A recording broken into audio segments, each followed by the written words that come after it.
Alright, this is Chrissy Green here with part 2 of our walkthrough on this, I don't know what I'll call it, Spring Garden edit. This is just the image that I brought in from Lightroom and ready to get started on the Photoshop edits. The final image has a sky overlay, so before I get started I'd just like to show that to you.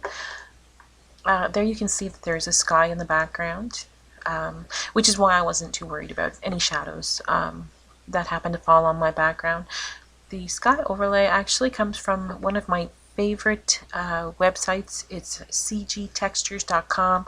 I actually noticed they just changed their name to textures.com, and this is where I go to get anything that I need for my backgrounds, and this is where I found the sky. It gives you 15 credits a day that you can use, and you can get small or medium images. If you want the larger files, you have to be a paying member, which I'm not because I'm poor. But I find that for all of my uses, I never need more than a medium, because these are just things that are usually pushed to the background of my images, or they're used very small. But you can see there are a lot of options here, and this website has almost never let me down. I absolutely recommend bookmarking it if this is, if you do a lot of manipulations in Photoshop. This is a great way to have these sky overlays and backgrounds. There's sunset pictures, there's fields, there's trees, there's leaves, anything you could imagine. So this is the sky image that I'll be using for this, and you can see it doesn't look anything like it did in the final image.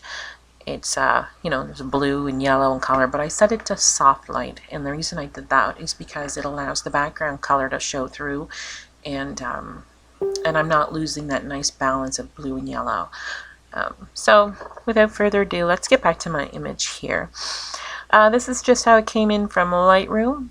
First thing that I do, because my computer is a little taxed at the moment, I'm actually running a few too many things, I always go and take it down to 8 bits.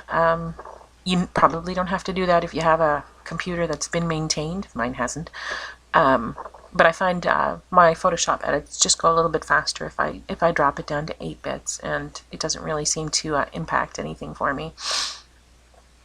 So the first thing I usually do is look for flaws that need correcting. If you hit the letter J, you will actually get your healing tool, and that will allow you to just quickly remove things that perhaps weren't intended to be in the final image. In this one, the bobby pin that was holding her headband on. So I will get rid of that. Also, the very end of this flower here, of the garland, doesn't really need to be there. That looks fine. Thought there was another one there, maybe not. Okay, that looks okay. So the first thing I want to do is touch up this corner. As you can see, the umbrella still shows through.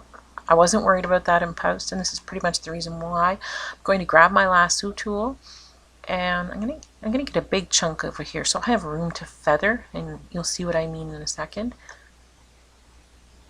So I'm selecting all of that, and I'm going to copy and paste that into a new layer. So the keyboard shortcut is Control-C followed by Control-V, and that is going to throw that on its own layer that I can manipulate, because that's kind of tiny and wimpy. The reason being, I only had a couple of those garlands, and they are wimpy garlands. So now that it's on its own layer, I'm just going to place it where I want it to be. And I'm going to resize it a little so that it takes up a bit more space, has a little bit more weight to it. I don't want to make the flowers huge, but these flowers were a lot smaller than the ones that were used in the bush, so I can actually make this a fair amount bigger, and something along the lines of that I think looks okay. I'll just back it up a little. My computer does run a little slow, and I do apologize for that. When I'm running my video recording software, it does slow down my entire computer. I could probably do with a new computer soon, but that's probably going to have to wait.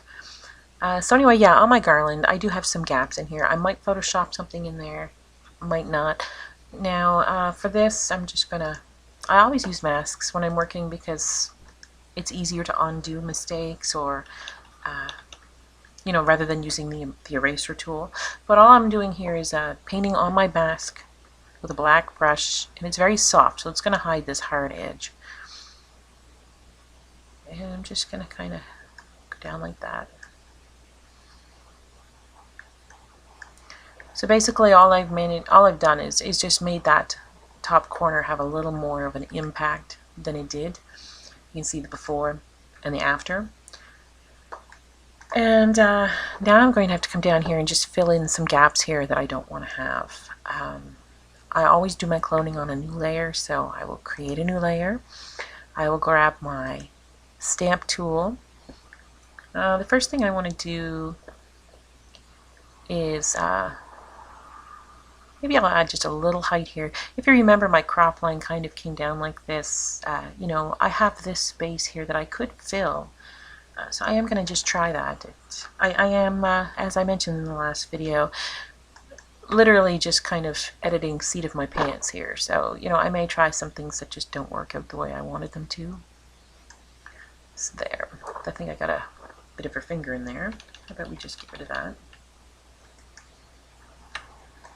Just clone over that. And just going to come in here, just touch up where, there we go. So really all I've done is just add a little more height to the bush there. There's a little bit there that showed through. I don't think that actually adds anything to it, so I'll just get rid of that part altogether. Oh, my eraser's got a bit of a hard edge. There we go. So that just kind of rounds at the top of my bush. I would rather if there was a flower right there. Maybe I'm just going to go and add one there. So Alt.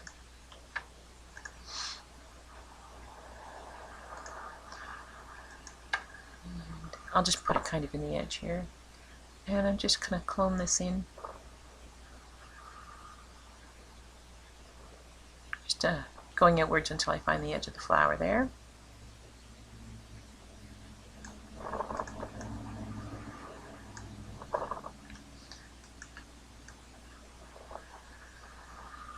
There we go. It just kind of fills in that large green space. And I'm probably going to have to do the similar thing down here, just to fill in where the background is showing through.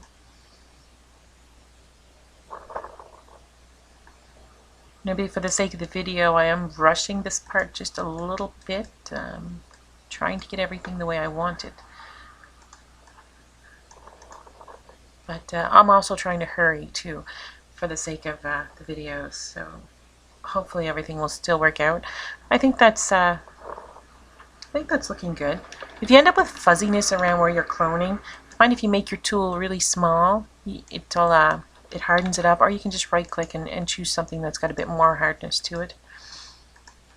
And I'm just going to go in here just so that the edge of that flower looks a little more like the edge of a flower.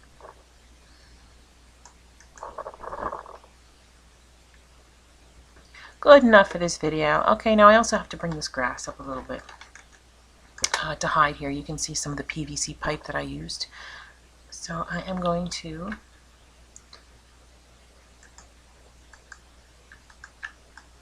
just clone up in there. Now her dress does come down over there. I'll deal with that in a moment. Right now I'm just worrying about this. Starting to run out of time on my second video, and yeah, I haven't really even managed to do too much aside from a bit of cloning. So for this, where the dress is partially transparent, I'm actually just going to turn down the opacity something really low on my stamp, and I'll come in here with that. And you just give it a couple of passes so that it looks like you're seeing some of the grass through the tulle fabric. That's just about it. Okay, so this is the end of video number 2, where I have gotten everything prepped and ready for the background, and in the next image I will import my clouds and go from there. Thanks a lot for watching.